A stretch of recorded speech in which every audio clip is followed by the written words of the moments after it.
I have a colleague of mine who was very absorbed in serving the deities in the temple.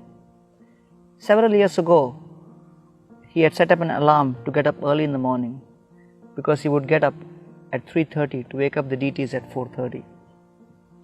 It so happened that that day the alarm went off at 2:30 and he thought it is 3:30.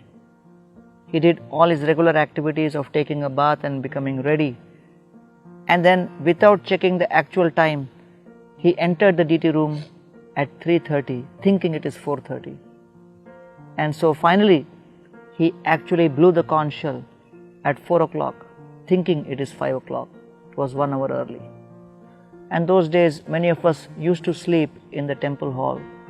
We turned around and we saw a most magnificent sight of the deities opening up at 4 in the morning.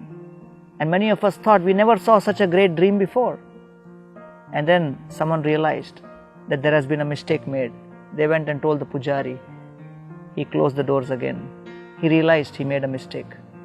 But he was so intent and attentive to the fact that he must perform his duty very diligently. Why do temples have deities?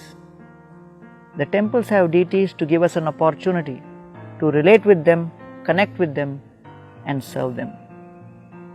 Each and every item which is a part of a temple worship is a matter of meditation for the servant who is serving them.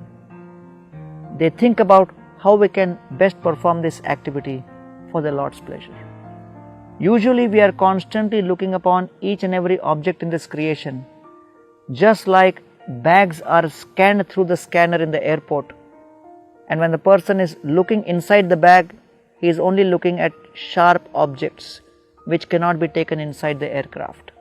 Like that, when we are going through various situations, circumstances, we see objects, people, in all our interactions and experiences, we are simply meditating like the security personnel is meditating on finding what is in it for me, for my pleasure, for my enjoyment. So when we visit a temple and start serving the deities give us an opportunity to change and transform our paradigm. For a change, we start thinking, how can I use this object for His pleasure? How can I use this opportunity and situation for His pleasure? How can I inspire other people to serve Him for His pleasure? And thus, the transformation of character happens from being selfish to being selfless. That's the whole idea of love, which is based on service without selfish consideration, and attention to detail is a symptom of love.